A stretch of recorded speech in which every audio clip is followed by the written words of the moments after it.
వల్లభనేని వంశీని ఆంధ్ర పోలీసులు అరెస్ట్ చేసి ఆయన తీసుకొస్తా ఉంటే చాలా మంది వైసీపీ నుంచి వచ్చిన నాయకులు ఇక్కడికి ఆ పోలీస్ స్టేషన్ దగ్గరికి వెళ్ళి చాలా నీతి కబుర్లు రకరకాల మాటలు మాట్లాడుతున్నారండి. అయితే వీళ్ళందరూ వైసీపీ వాళ్ళకి ఇందులో సంబంధం లేదు. మీరు కాళ్ళు దొక్కేసుకోకండి. ఎందుకంటే వల్లభనేని వంశీ అనే వ్యక్తి తన పుట్టుపూర్వత్రాలు కానీ తన రాజకీయ జీవితం కానీ వైసీపీలో కాదు. తనకు జీవితం ఇచ్చిందే తెలుగుదేశం పార్టీ. అలాంటి తెలుగుదేశం పార్టీకి ఆయన ఏమన్నాడో మర్చిపోయినట్టున్నారండి. ఎవరండి ఇంతకీ వల్లభనేని వంశీ గారు అంటే ఎవరండి? వల్లభనేని వంశీ మోహన్ గారు ఈయన పేరు. ఏమండి ఈయన జననం విద్యాభ్యాసం ఎన్ని వదిలేసి రాజకీయ జీవితం చూడండి.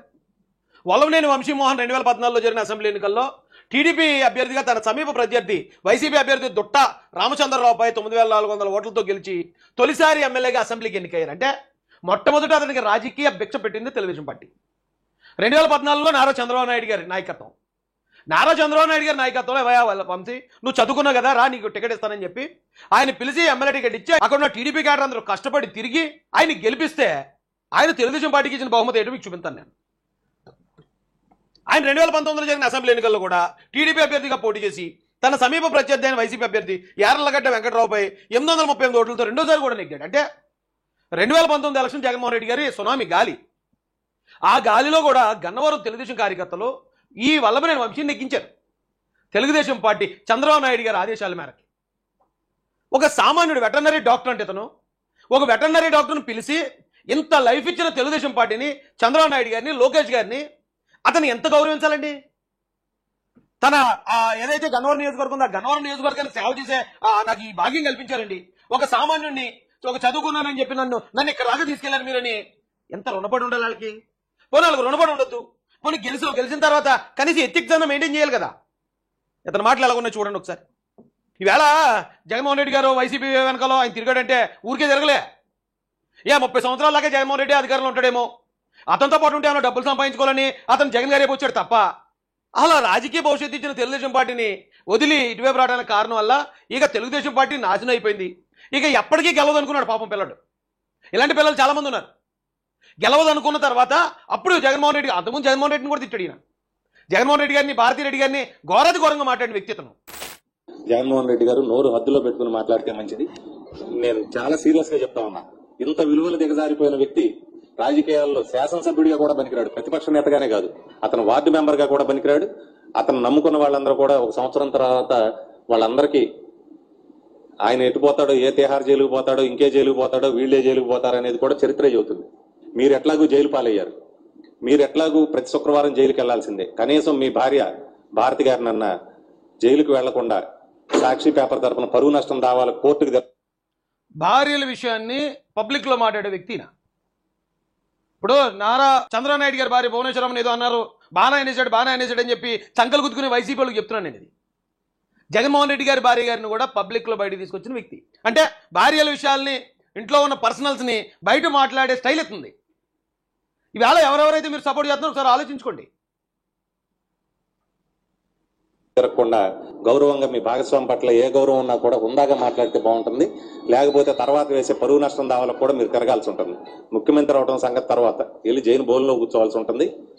ఎప్పటికైనా కూడా ఓ సంస్కారం నేర్చుకుని విజ్ఞత గల రాజకీయ నేతగా హుందాతనంతో మీరు నిజమైన ఆరోపణ చేయండి, నిజమైన సవాల్ చేయండి, స్వీకరిస్తాను. నేను సవాల్ చేస్తాను, పోను నువ్వు స్వీకరించు. దాని మీద ఎంక్వైరీ చేయండి. దాంట్లో మీరు చెప్పింది వాస్తవం అయితే నేను 24 గంటల్లో రాజీనామా చేస్తా. నా దగ్గర పూర్తి వివరాలు ఉన్నాయి.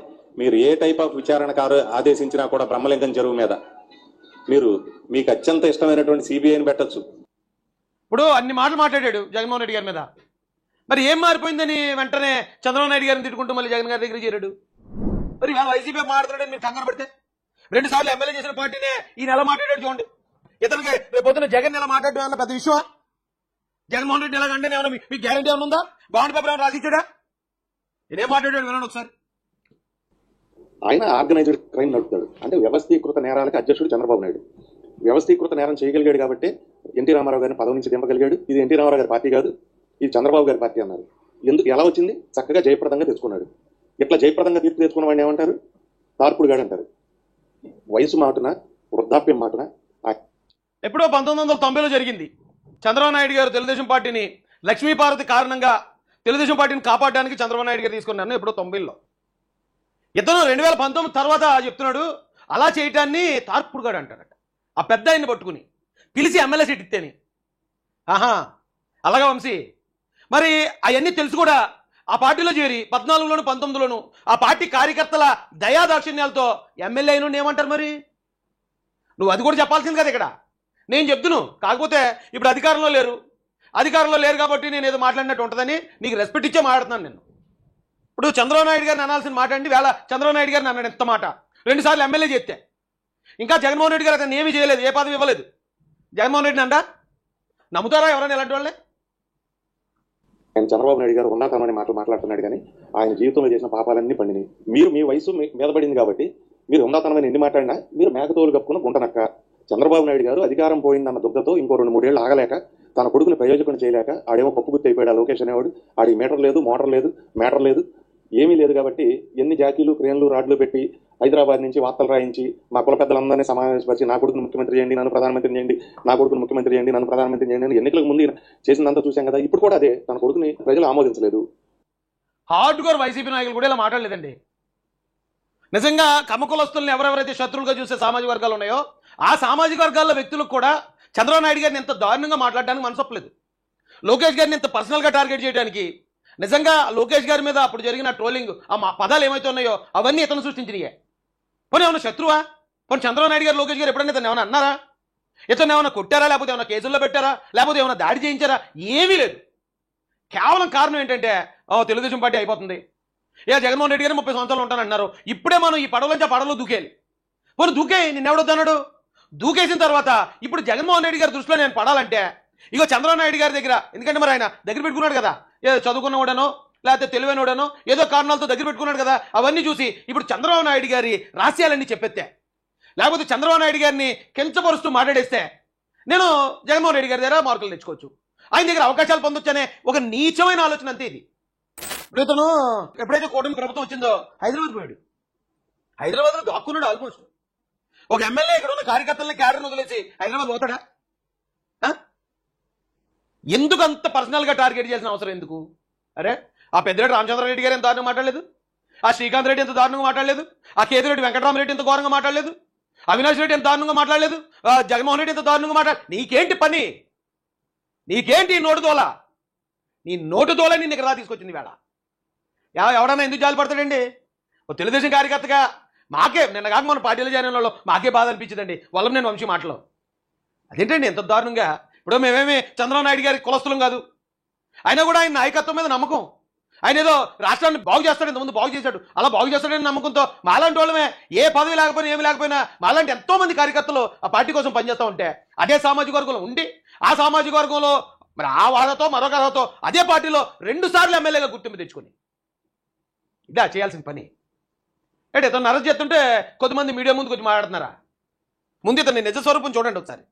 భయంతో ఈ సామ్రాజ్యం కుప్పకూలిపోతుందేమో అనే భయంతో ఆయన ఈ పనులన్నీ చేస్తా ఉన్నాడు. ఖచ్చితంగా లోకేష్ అనేవాడు చంద్రబాబు నాయుడు గారి తదనంతరం పాలు, పెరుగు, తోటకూర అమ్ముకొని బతకాల్సినాడే. ఆడు దేనికి పనికిరాడు, ప్రజలు ఆమోదించరు. వాళ్ళకి ఇంకా ఆప్షన్ ఏముంది? లోకేష్ విమర్శించాను, చంద్రబాబు నాయుడు ఇంకేం చేయగలడు? పళ్ళు పడపట్టున వస్తాడా? ముసలు పళ్ళు ఊడిపోతాయి. ఇక్కడ సౌండ్ వస్తుందా? ఏం చేస్తాడు చంద్రబాబు నాయుడు? చంద్రబాబు నాయుడు తోకత్తి. ఇప్పుడు వల్లభనేని వంశీ ముసలోడు అవడా? ఆయన ముసలోడట, ఆయన పళ్ళు ఊడిపోతాడట, రేపు మాపు చచ్చిపోతాడట. లోకేష్ గారు పాలు, పెరుగు, తోటకూర ఇలాంటి ఇది రాజకీయమా? రాజకీయ ప్రత్యర్థులు చేసే విమర్శలు ఎలా ఉంటాయా?